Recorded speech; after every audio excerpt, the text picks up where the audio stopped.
Deep within the sanctuary of Olympia, nestled in the lush valley of the Peloponnese, once stood a monument that redefined the limits of human artistry and religious devotion. The statue of Zeus reached a height of 41 feet, filling the temple's inner chamber with a presence that felt both ancient and eternal to every pilgrim who crossed its threshold. Visitors who entered the limestone temple were immediately struck by the sheer scale of the seated god, whose head nearly touched the timbered ceiling. It was often said by ancient travelers that if Zeus were to stand up, he would have unroofed the very structure built to house his magnificent form. The surface of the statue was a marvel of chryselephantine work, a sophisticated combination of ivory and gold that represented the peak of classical Greek technology and aesthetic ambition. This labor-intensive process required a massive internal support system made of seasoned cedar and cypress wood to manage the immense weight. Skilled artisans carved thousands of thin ivory plates, which were then fitted over the wooden core to create the appearance of smooth, radiant skin that glowed in the dim light. This ivory was sourced from the tusks of hundreds of elephants in distant lands, emphasizing the vast reach and wealth of the Greek world at its height. The gods' robes were not merely painted, but were instead fashioned from thick sheets of solid gold, meticulously hammered to mimic the natural flow of heavy fabric. Patterns of lilies and various mythological creatures were delicately etched into the gold surface, designed to catch the flickering light of oil lamps and silver incense burners. Zeus sat upon a throne that was equally magnificent, crafted from rare ebony and adorned with ivory, gold, and an array of precious gemstones from the edges of the known world. The throne featured detailed reliefs depicting the labors of Hercules and the tragic slaughter of the children of Niobe, ensuring that every inch of the monument told a story.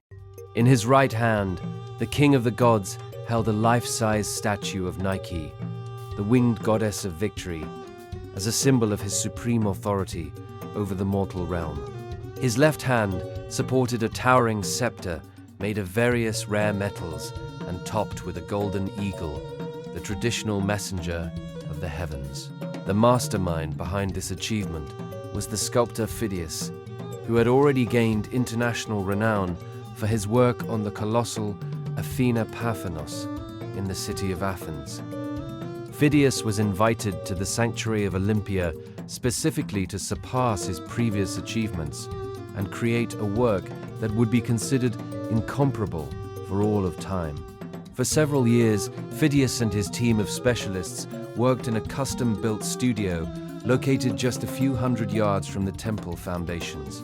This workshop was designed to mirror the exact dimensions of the temple's inner sanctum to ensure that the massive pieces of the statue would fit perfectly upon assembly.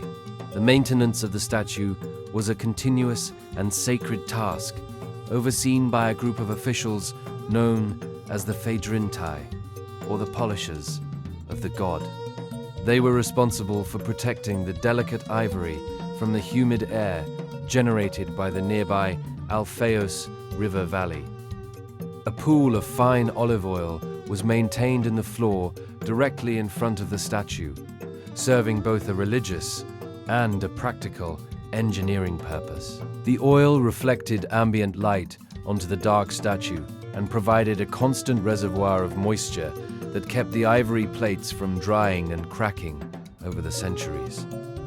Olympia served as the sanctuary of all Greeks, a neutral ground where the cultural identity of a fragmented people was forged into a single, unified vision. It was here that the Olympic Games were born, a festival of sport and religion that transcended local politics and ancient blood feuds. During the Games, the statue of Zeus was the focal point of all spiritual activity, as athletes swore solemn oaths of fairness before its massive golden feet. The presence of the god was meant to inspire both a sense of profound awe and a fear of divine retribution for those who sought to cheat. Beyond its religious role, the gold on the statue served as a massive financial reserve for the city of Elis, which acted as the custodian of the site. The gold plates were designed to be removable and could be repurposed in times of extreme national emergency or economic crisis. For over 800 years, the statue of Zeus remained one of the most revered sites in the entire Mediterranean region. Visitors from as far away as Rome and Egypt traveled across dangerous seas just to experience its overwhelming and silent presence. However, as the classical world gave way to the Byzantine era, the religious landscape of the region underwent a fundamental and irreversible transformation. The official adoption of Christianity by the Roman Empire led to the cessation of the games and the forced closure of all pagan temples in the 4th century. Without the constant care of the polishers and the protection of the temple priests, the statue of Zeus began to suffer from the passage of time and neglect. The valuable gold and gemstones likely became targets for looters who sought to profit from the decline of the ancient sanctuary's power. One prominent historical theory suggests that the statue was eventually moved to Constantinople by a wealthy collector named Lausus to be part of a private museum.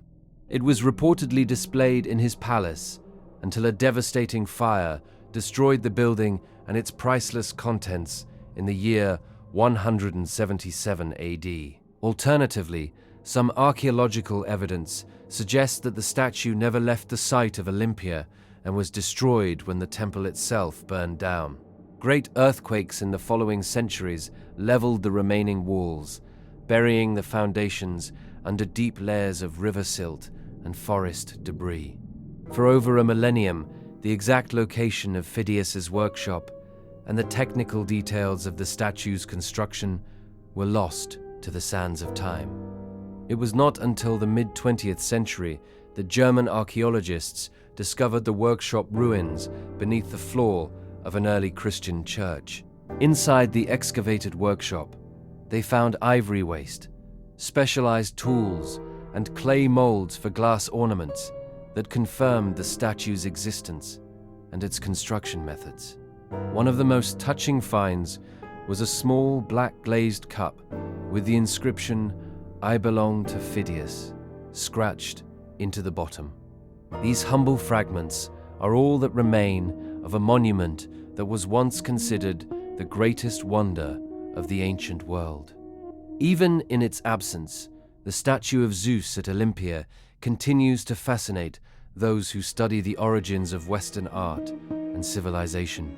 It represents the height of human ambition and the eternal desire to create something that transcends the physical limitations of our existence.